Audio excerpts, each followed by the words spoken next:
Welcome back, dear listener, to Coaching Hypnosis, to my wonderful community over in the United States. I've got a little something to help you reclaim your time this month. We talk so much about wellness and self-care, but you can't do that if you're stuck in a grocery aisle. That's why I've partnered with Instacart. If you're in the US and haven't tried it, you can get free delivery fees on your first 3 orders. It's a total game changer for getting your healthy essentials delivered right to your door in as fast as 30 minutes. You can also try using the promo code FSAHSA1035 at checkout for extra savings. To get those free deliveries, just click the link in my show notes. Using that link really helps support this show, so thank you so much for the love. Cheers. Today we're talking to the nicer than thou leaders, the amiables. You think you're the hero of the office. You're the one who remembers birthdays, the one who brings donuts, and the one who listens to everyone's problems for 40 minutes while your own work piles up. You tell yourself you're people-centric. But let's be radically, almost hilariously honest. You are actually the most dangerous person in the building. Why? Because you never say what you actually think. You are a walking pressure cooker of polite resentment. Today, we're peeling back the mask on the kind leader to see the secret list of grudges you've been keeping since 2022 and why your niceness is actually a sophisticated form of manipulation. The Amiable's internal monologue is a masterpiece of avoidant coping and denial. See if you recognize these funny because they're true scripts. The martyr script. Oh, don't worry about me. I'll just stay until 9 p.m. fixing your catastrophic mistakes because I didn't want to crush your spirit by telling you that your work was garbage. I'll just sit here in the dark eating a cold salad and hating you silently. The selective memory script. I'm not angry that the driver CEO just barked at me. I'm fine. I'm totally fine. I'll just accidentally forget to send him that critical report he needs for his board meeting tomorrow. Oops, my bad. I'm just so busy being nice. The group hug fallacy. We can't launch the new website yet because Kevin in accounting feels uneasy about the shade of blue.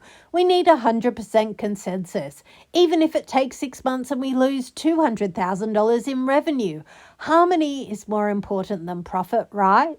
The raw honesty. You are terrified of autonomic reactivity. The thought of someone being mad at you makes your stomach flip like a dying fish. So you trade your business growth for liking polls.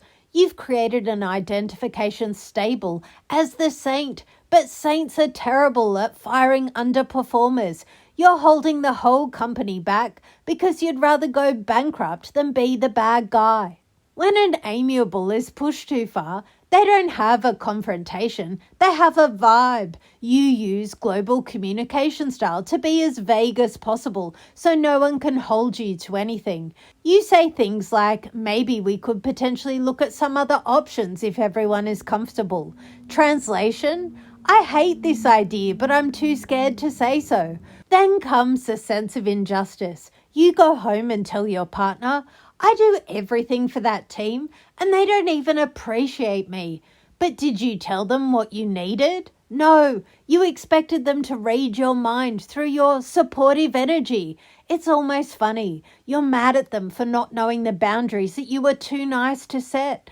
You're stuck in past orientation, keeping a mental spreadsheet of every thankless thing you've done, using it as a shield to justify why you're now too tired to actually lead. To fix this, we have to realize that nice and kind are not the same thing. 1. Reframing no as a gift. We use hypnosis to show your subconscious that by saying yes to everyone, you're actually lying to them. We install a new script. Clear is kind. Unclear is cruel. 2. Autonomic cooling. We teach your body that the conflict heat in your chest is just energy, not a sign of death. We anchor a state of calm authority. 3. Internalizing the locus. We move you away from the approval addiction. You learn to find validation in execution, not in whether Kevin from accounting thinks you're a great guy. We use mental rehearsal to see you being firm, direct, and slightly unlikable, and realizing that the business actually grows faster when you stop being a doormat. Today, let's try some radical truth. 1. Think of one person who is currently annoying you. 2. Admit the nice lie you told them this week to avoid a conflict. 3. Now imagine telling them the truth, not with anger, but with precision. I'm not happy with the quality of this work. We need to redo it. 4. Notice the terror in your gut. That's your identification stable fighting for its life. 5. Take a breath and say, I am a leader, not a martyr. Feel the relief of not having to carry their slack anymore. If your niceness is making you miserable and your team mediocre, it's time to stop the act. You can be a good person and still be a shark when it comes to standards. If you're ready to trade your secret grudge spreadsheet for real leadership authority, book your free 40-minute clarity call. Let's dismantle the martyr identity and install the conscious backbone you need to lead with truth.